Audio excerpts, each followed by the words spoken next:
हो हिची जमीन महूल नाकी पाणी पाजर ते घडी घडी आमचे घर फुटले का ते माझ्या शेतात आहे जुडवांग आणि हे बाई त्याच्याशी करते हो खोडी आवडला असेल म्हणून खोडी म्हणजे आपलं पाणी बंद नाही करत हे समजलं का नाही जाऊ दे म्हणते नुकसान नुकसान होईल तर त्याचं होईल म्हणते आणि मग मला रात्रीला झोपाच येईना माझ्या वांग्याची पाहून दैना पुरे चुरम्यातून गेले असते बापा झोप येईल कधी पुरेची पुरे चिमून गेले असते आमच्या कास्तकाराचा पोट त्या माणच्या शेतीच्या भरोश्यावर असतो मला रात्रीला झोपच येईना माझ्या वांग्याची पाहून दैना 3 लाखाचं धन माझं लुटलं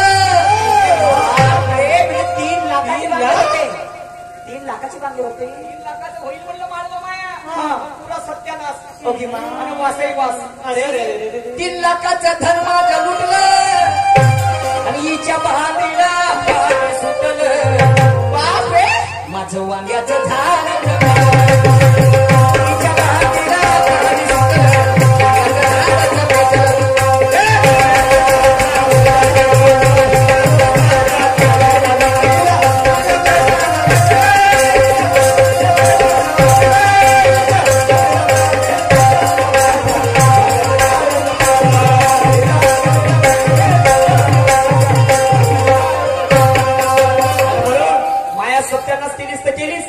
शिवानी पण आजच्या काळात तुझ्या पपईला किंमत आली ओके तुझ्या पपईले म्हणजे तुझ्या वावरातल्या पपईले पपईला नाही तर बस त्याचं भरती करणं त्याचं मला कुचकुन एखाद्या ठिकाणी लावतो मला फाशी समजलं का नाही कारण पोराबाराची खेतीने डांगरा लागले हाती हाती आमचं काय तुमची बरोबरी आम्ही नाही करू शकत मॅडम पण आपल्या बरोबर ठेवता हेच खूप आहे आमच्यासाठी आणि असं ठेवा शेवटपर्यंत नाही तर त्याच्या आवड्यातून घसरव समजलं की नाही माया वांग खराब केल्या तर गेल्या पण आजच्या काळात शिवानी मॅडम तुमच्या पपईला किंमत आली कशी वावरातल्या पपईला किंमत आली वावरातल्या बरं कारण पपई खाल्ल्यामुळे गरोदर बाईच्या दुधात वाढ झाली बरोबर आणि म्हणून म्हणतो क शिवानी मॅडम तुझ्या वावरातल्या पपईला किंमत आली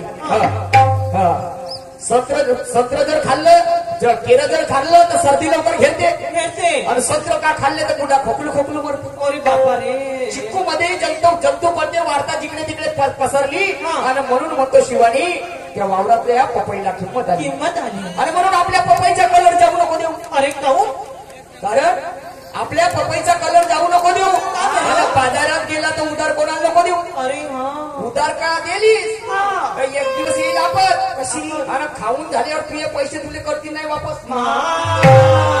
समजलं का म्हणून म्हणतो गोष्ट कोणी नाही कोणाचं गोष्ट नाही खोटी शाहीर निशांत करतो बोलतो माझं पोट आहे या शाहिरीवरती पण तू होशील खाली तेव्हाच होईल मी वरती बिचारीला खाली होऊ देत म्हणतात खाली होऊ देता म्हणजे शिवानी मॅडम जेव्हा खालतं उतरण तेव्हा मी स्टेजवर तरी करायला गोष्ट बरोबर आहे हा माझा अशी आहे आणि म्हणून म्हणतो शिवानी तुझ्या वावरातल्या पपईला किंमत आली कारण पपई खाल्ल्यामुळे गरोदर बाईच्या दुधात वाढ झाली केरं जर खाल्ला तर सर्दी लवकर घेते आणि सत्र खाल्लं तर कुठं खोकलू मरते चिक्कू मध्ये जंतू पडते वार्ता जिकडे तिकडे पसरली आणि म्हणून म्हणतो का शिवानी तुझ्या वावरातल्या पपईला किंमत आली आणि म्हणून शिवानी तू आपल्या पपईचा कलर जाऊ नको देऊ आणि बाजारात गेल्यावर उधार कोणाला नको देऊ उधार का दिलीस तर एक दिवस येईन आपण पपई खाऊन झाल्यावर तुझे पैसे तुला करतील नाही वापस आणि म्हणून म्हणतो कोणी नाही कोणाचं गोष्ट नाही खोटी आणि शाहीर निशान गरजून बोलतो माझं पोट आहे या शाहिरीवरती पण तू होशील खाली तेव्हा होईल मी वरती कारण तुझे नाव ऐकता बरोबर तरुण शाहीनं पुढं तरुण लहान जवान बुड्याले तरतरी आली आणि म्हणून म्हणतो का शिवानी त्या वावरातल्या पपईला किंमत आली बुड्याले पीक आवडते त्या वावरातली पपई बुड्याला आवडली या काकाला आवडते या बाबाजीला आवडते पण समजलं का तेव्हापासून तो बसून आहे बिचारा म्हणून आपल्या वांग तो सलवलीच तर चालते पण आपली पपई बरोबर ठेव झापझूप करू ज्याची उपाधी त्याला ते इकडे नाही साजत आणि किती शाहीरावा घोडाच्या चमड्यावर पण ते बकऱ्यासारखं नाही वाजत मायच्या भाकरीची न्यारीच असते लज्जत माया गेलं तर जाऊ दे बाया पण तू आपली झापझूप करून ठेव इज्जत वो शायरी करते हैं मॅडम जी आलतू फालतू नाही बोलू का तर मत प्यार करो परदेसी से। क्या बात है मैडम जी, इस पे तो मैं फिदा हूँ। एक दिन जुदा हो जाओ मेरे, मत प्यार करो परदेसी से। आणि मर्दाचं आणि हिजऱ्याचं युद्ध झालं म्हणतात आणि दोघे जण मरण पावले तर कावळा तो मांस खायला गेला तर ते जिवंत झाले. ओके मा. तो मर्द कोणता, तो हिजरा कोणता आणि त्या हिजऱ्याची पत्नी गेली म्हणते. ओके मा. आणि तो कावळा कोणता, तर काळ नावाचा हा कावळा. आणि मर्द आणि हिजरा कोण, तर दोन गोष्टी आहेत. मनुष्य मेल्यानंतर मर्दही मरते ना हिजराही मरते, बरोबर आहे. मरते की नाही मरत, म्हणजे मेल्यानंतर कीर्ती आणि अपकीर्ती उरते. काळामध्ये सगळ्याने मरणार, एक दिवस काळ झेप घेते. काळ म्हणजेच कावळा आणि काळाने झेप घेतली आणि त्याला जेव्हा त्याच्या जवळ तेव्हा गेला तर कीर्ती आणि अपकीर्ती हे दोन जिवंत झाले. समजलं की नाही. आणि मग तुम्हाला सांगतो मेलं काय आणि उरलं काय, तुम्हाला सांगतो. आप, तेज, वायू, पृथ्वी आणि आकाश ह्या पंचस्कंदापासून संपूर्ण माणसाचं जन्म आहे. समज हे 5 तत्व कधी मरत नाही. माणसाची संपूर्ण बॉडी मरते पण 5 तत्व कधी मरत नाही. वेदना, संज्ञा, संस्कार आणि विज्ञान हे मरतात पण पंचस्कंद मरत नाही. म्हणजे आप, तेज, वायू, पृथ्वी आणि आकाश हे मेलेले नाही. समजलं का नाही. तर त्याची पत्नी कोण, तर त्याची पत्नी आहे वासना. वासना त्या हिजड्याची पत्नी आहे वासना. आणि कीर्ती आणि अपकीर्ती म्हणजे कीर्ती आहे हा मर्द आणि अपकीर्ती आहे हिजडा आणि काळ आहे तो कावडा. हे तुमच्या प्रश्नाचं उत्तर. पण हिच्या बांधीला पाणी सुटलं, माझं वांग्याचं झाडाचं पेटलं. हिची जमीन महूल होणार की पाणी पाजरते घडी घडी. माझ्या शेतात आहे जुडं वांग आणि हे बाई त्याच्याशी जाऊन करते खोडी. मला रात्रीला झोपाची येईना, माझ्या वांग्याची पाहून देईना. 3 लाखाचं धन माझं लुटलं आणि हिच्या बांधीला पाणी सुटलं आणि माझं वांग्याचं झाड पेटलं. ऐका पुढे काय झालं.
माहित नाही कसं का भगदाळ पळीच्या बांधिले.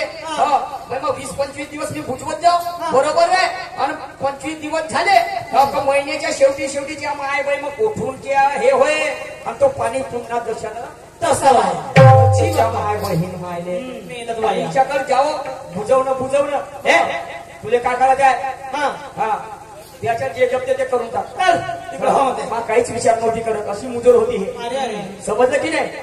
आणि म्हणून हिच्या बांधीला मोठा भगदाड आणि बुजवायला सांगू मी किती वेळ.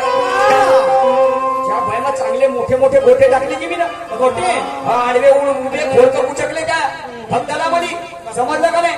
पण माहित नाही साला कोटचं का होतं आणि का नाही ते करतानाची काय खेकडे होते हिच्या बांधीमध्ये का होते तर मालूम नाही. बस असं पाणी वाये तिच्या बांधीतून, याची काय हद्द. मी पागल होऊन गेलो. हिच्या बांधीला मोठा भगदाड बुजवायला सांगू मी किती वेळ. ऐकत नाही हे बाई मुजोर आणि किती टाकू हिच्या खोटारात खोड. एवढ्याने खोड टाकले. कशीही नकऱ्यात चाले हे नार, हे माझा काही करे ना विचार. कशीही नकऱ्यात चाले हे नार आणि माझा काही करे ना विचार. सांगा तुम्हा तरी काय बदल एक शायर ने गजल लिखा है, भला किसी का कर न सके तो बुरा किसी का मत करना, और पुष्प नहीं बन सकते तुम तो काटे बनकर मत रहना. वा वा वा वा. नाही का? कशीही नकऱ्यात चाले हे नार, माझा तर काही करे ना विचार. सांगा तुम्हा तरी काय पटलं, सांगा तुम्हा तरी काय पटलं. आणि हिच्या बांधीला पाणी सुटलं, माझं वांग्याचं झाडच पिकलं. हिच्या बांधीला पाणी सुटलं, वांग्याचं झाडच पिकलं.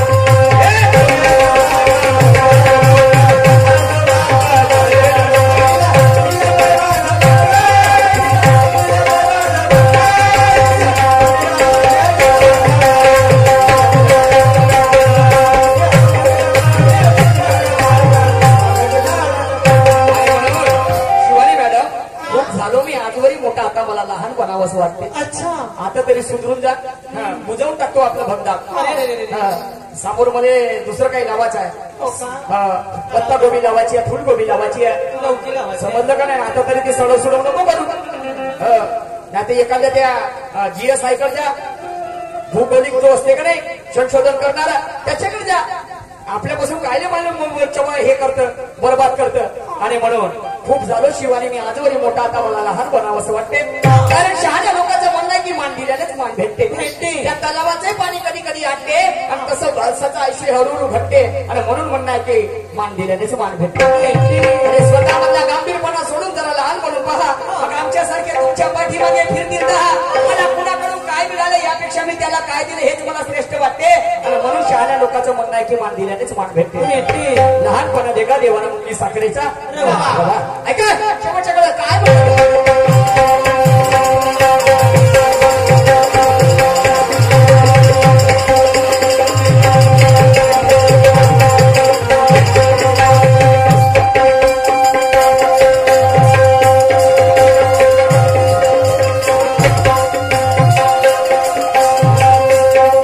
सन्माननीय आमच्या आदर्श शहादेवजी गायकवाड मुक्काम सिद्धेवाडी यांच्याकडे या विचारधारेवरती 50 रुपयाचा भेट मिळालेला आहे. 5000 रुपये ऋणी आहे. धन्यवाद.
सोडून मोकाट नाही का?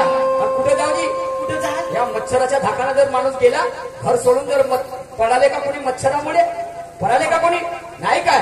हिला सोडून अशी मोकाट आणि शेत विकून जाऊ मी कुठं?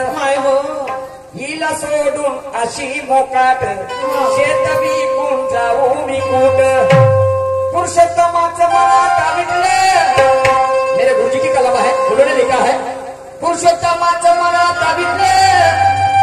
हिच्या बांधीला पाणी सुटलं, माझ्या वाग्याच्या झाडाच्या हिच्या बांधीला पाणी सुटलं, माझ्या झाडाच्या